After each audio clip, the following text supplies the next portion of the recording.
दोस्तों नमस्कार, जय माता दी।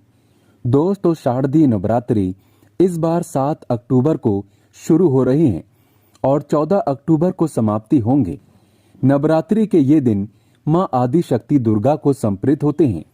इन दिनों माँ दुर्गा के 9 अलग अलग स्वरूपों की पूजा की जाती है। इस बार माता रानी नवरात्रि में डोली पर सवार होकर अपने भक्तों के घर आएंगी। नवरात्रि के पावन अवसर पर माँ दुर्गा को प्रसन्न कर उनका आशीर्वाद प्राप्त करने के लिए बहुत ही खास माना जाता है।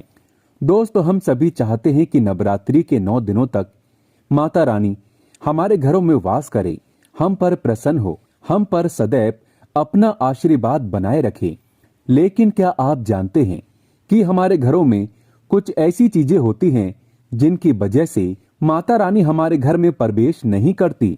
माता रानी को साफ सफाई बेहद पसंद है।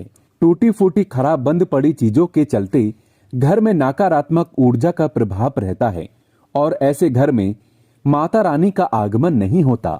दोस्तों आज के इस वीडियो में हम आपको कुछ ऐसी चीजों के बारे में बताने जा रहे हैं जिन्हें नवरात्रि से पहले घर से बाहर निकाल देना सबसे उचित माना गया है। अगर आप इन चीजों को नवरात्रि से पहले घर से बाहर निकाल देंगे तो इससे आपको माँ दुर्गा का आशीर्वाद प्राप्त हो जाएगा, साथ ही आपकी आर्थिक समस्या भी दूर हो जाएगी। दोस्तों आगे बढ़ने से पहले सच्चे हृदय से कमेंट बॉक्स में लिखें जय माता दी और हमारे चैनल को जरूर सब्सक्राइब करें। बेल आइकन को दबाना ना भूलें ताकि जब भी हम कोई नया वीडियो डालें उसकी जानकारी आपको सबसे पहले मिले। तो आइए शुरू करते हैं।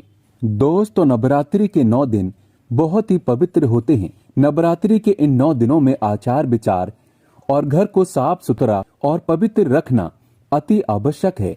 इसीलिए नवरात्रि के 9 दिनों में ब्रह्मचर्य का पालन किया जाता है और तामसिक भोजन ग्रहण नहीं किया जाता। नवरात्रि के 9 दिनों में माता रानी के भक्तों को प्याज, लहसुन, मांस, मदिरा और अंडे से दूर रहना चाहिए। अधिकतर भक्त इन नियमों का पालन भी करते हैं, लेकिन वो एक गलती कर बैठते हैं।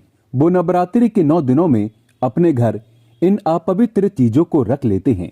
ऐसा भूल कर भी नहीं करना चाहिए। भागवत पुराण के अनुसार नवरात्रि के 9 दिनों तक माता रानी अपने भक्तों के घर में वास करती है। अगर आप भी चाहते हैं कि माता रानी आपके घर में वास करे तो आप अपने घर के वातावरण को पवित्र रखें और नवरात्रि शुरू होने से पहले ही अपने घर से प्याज, लहसुन, मीट, अंडा और मदिरा को बाहर निकाल दें। अपने घर को साफ रखें। इन वस्तुओं को घर से बाहर निकालने के बाद अपने घर में गंगा जल का छिड़काव अवश्य करें। भगवत गीता में भगवान कृष्ण कहते हैं, बगैर गंगा जल छिड़काव कोई भी मंगल कार्य सफल नहीं माना जाता। गंगा जल का छिड़काव स्वयं भगवत गीता में श्री कृष्ण ने बताया था।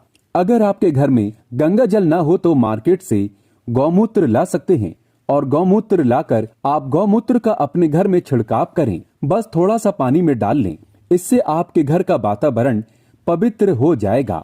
घर में मौजूद नकारात्मक ऊर्जा भी नष्ट हो जाएगी और जिस घर में वातावरण पवित्र होता है और नकारात्मक ऊर्जा नहीं होती वहां माता रानी का वास सदैव होता है। नवरात्रि के पहले आप अपने पूरे घर की अच्छी तरह से साफ सफाई कर लें। घर में जो भी फालतू सामान है, फटे पुराने कपड़े, उन्हें बाहर निकाल दें। घर में बेकार पड़ा सामान नकारात्मक ऊर्जा लाता है, इसीलिए गंदगी बिल्कुल भी ना करें। धूप दीप जलाकर वातावरण को स्वच्छ रखें। दोस्तों माता के आगमन के लिए घर का दरवाजा जरूर सजाना चाहिए। इससे माता आकर्षित होती है और घर के द्वार में प्रवेश करती है। माँ के आगमन के लिए द्वार को फूलों से सजाना चाहिए। दोस्तों कई लोग ऐसे हैं जो माता रानी की चौकी कागज बिछाकर बनाते हैं, जो कि बिल्कुल गलत माना गया है। माता की चौकी के लिए आप नीचे लाल कपड़ा ही बिछाएं। काला कपड़ा और सफेद कपड़ा भूल कर भी नहीं बिछाना चाहिए। ध्यान रखें कपड़ा फटा भी नहीं होना चाहिए। दोस्तों अगर आपके घर में देवी देवताओं की खंडित मूर्तियां या फटा हुआ चित्र अगर हो तो उसे किसी पवित्र नदी में विसर्जित कर दें, क्योंकि ऐसी मूर्तियां और चित्र दुर्भाग्य लाती हैं। देवी देवताओं की खंडित मूर्ति की पूजन न करें और न ही उन्हें घर में रखें, क्योंकि उन्हें घर में रखना बुरा माना जाता है। दोस्तों वहीं अधिकतर लोग अपनी छत पर या अपने घर के मुख्य दरवाजे के आसपास कबाड़ इकट्ठा कर देते हैं। ऐसा करना अशुभ माना जाता है। अगर आपने भी अपने घर में घर के मुख्य दरवाजे पर या छत पर या फिर खासकर घर के उत्तर दिशा में कबाड़ इकट्ठा कर दिया है तो नवरात्रि शुरू होने से पहले उस कबाड़ को घर से अवश्य ही निकाल दें।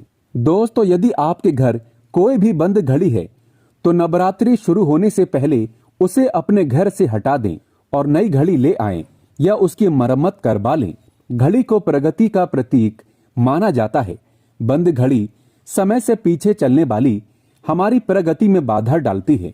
इसीलिए नवरात्रि शुरू होने से पहले ही आप बंद घड़ी को घर से बाहर निकाल दें।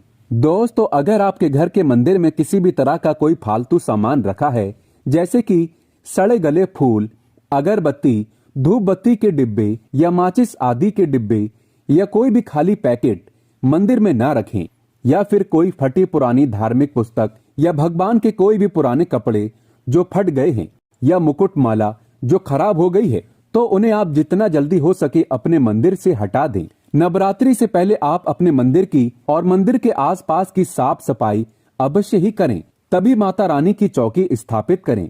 इसके साथ ही आप अपने धन रखने के स्थान की सफाई भी अवश्य करें, क्योंकि नवरात्रि के दौरान माता लक्ष्मी भी गृह प्रवेश करती है। धन रखने के स्थान पर किसी भी तरह का कोई भी फालतू सामान, टूटा हुआ सामान न रखें। धन रखने के स्थान को मंदिर की तरह ही साफ रखें। नवरात्रि के दौरान माता रानी की पूजा में कौड़ियों को शामिल करें। माता रानी के साथ साथ रोजाना कौड़ी का भी पूजन करें। इसके बाद आप कौड़ी को धन रखने के स्थान पर रख दें।